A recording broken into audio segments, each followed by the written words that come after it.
Welcome to Estero Today, produced by Engage Estero. I'm your host, Mike Wasson. Every fall, the Village of Estero undertakes one of its most vital tasks: preparing, presenting, and approving the annual budget. For Estero property owners, most of whom are closely watching their retirement income, the budget is more than just numbers on paper. It serves as the blueprint for safeguarding property values, investing in community amenities, and maintaining the village's debt-free and financially resilient status. So, what are the guiding principles for the village? The 2025-2026 budget reflects the Village Council's clear message to management. Number one, operate as village light. Keep a lean staff structure to prevent future liabilities such as pensions and long-term benefits. Currently, there are only 15 full-time employees at the village. Number two, maintain strong reserves, that is, uphold a fiscal stability and serve as a buffer against unexpected challenges. Number three, seek external funding. Actively pursue grants to reduce our cost. And fourth, be willing to reprioritize projects, that is, shift capital improvements as needed, always to stay debt-free. On Wednesday, September 17th, just last week, the budget for the 2025 and 2026 year, was approved by the Village Council. You should know this is the culmination of a long process that began early this past summer in June and July. There have been reviews of the actual numbers over the past months, but Wednesday of last week, the final budget was approved. I will try to summarize these budget numbers for you. However, I admit numbers can always seem confusing. So if you want to see the details, you can go to the Village of Estero website. That website is www.estero-fl.gov. And under your government, you can click on the documents and then the financial reports link. You can also see this summary I am sharing with you in a report written by Terry Flanagan of Engage Estero. That report is on our website at esterotoday.com.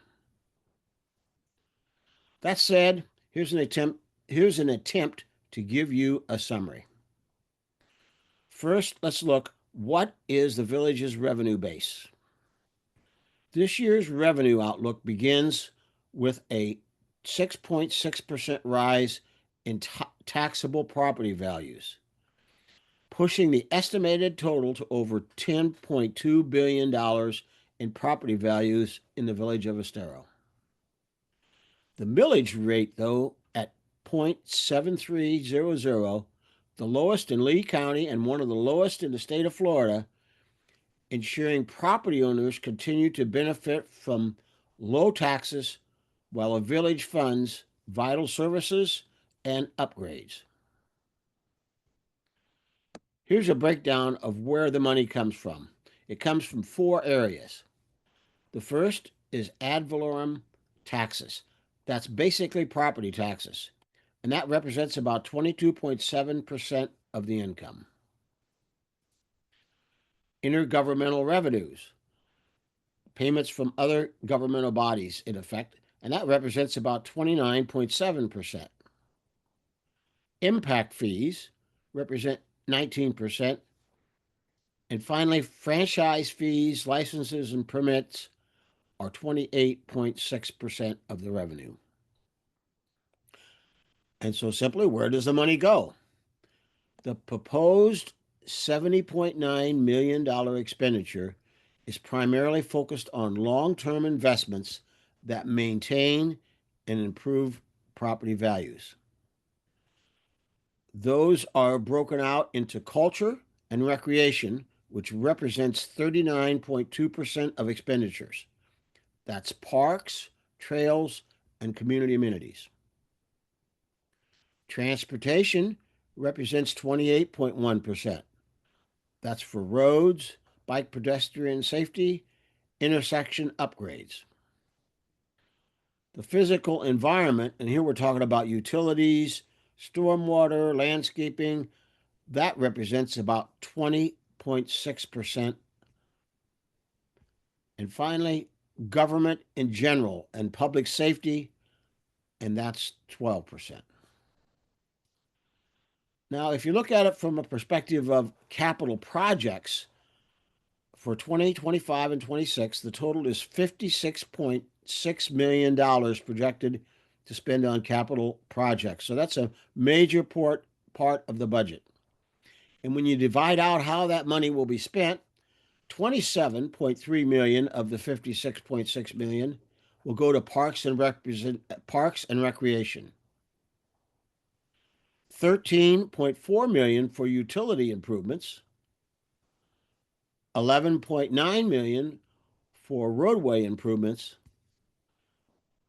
2.5 million for intersections, and 1.5 million for bike and pedestrian improvements.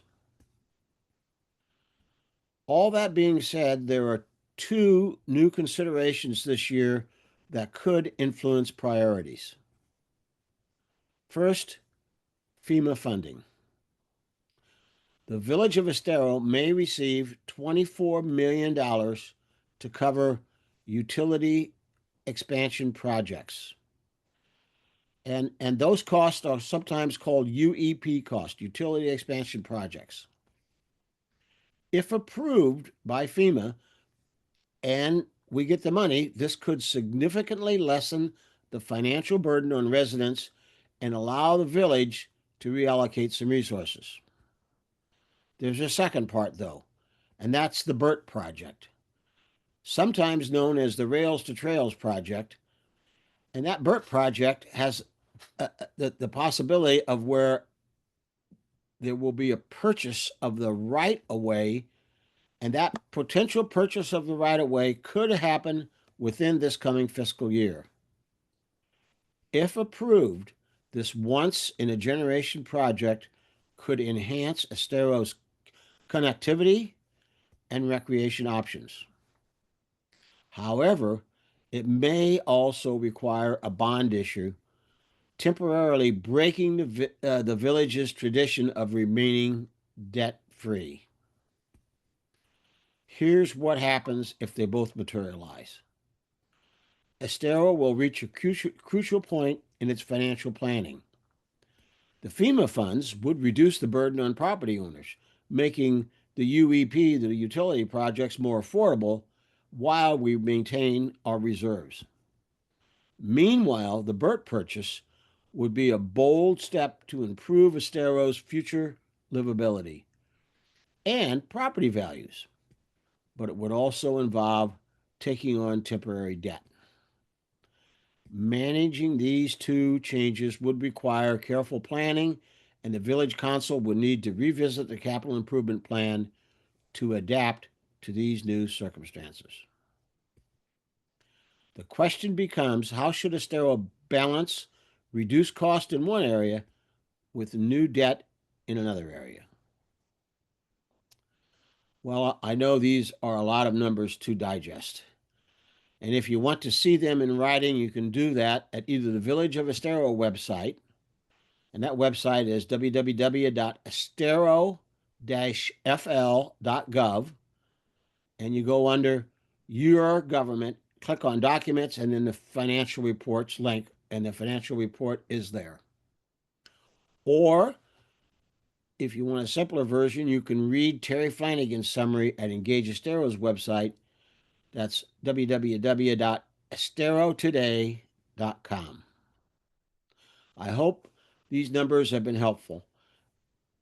Thanks for joining us today at Estero Today. We hope you have found this information interesting and helpful. If so, Please like this video and subscribe to our YouTube channel by clicking on the bell icon below. We encourage you to share this podcast with your friends.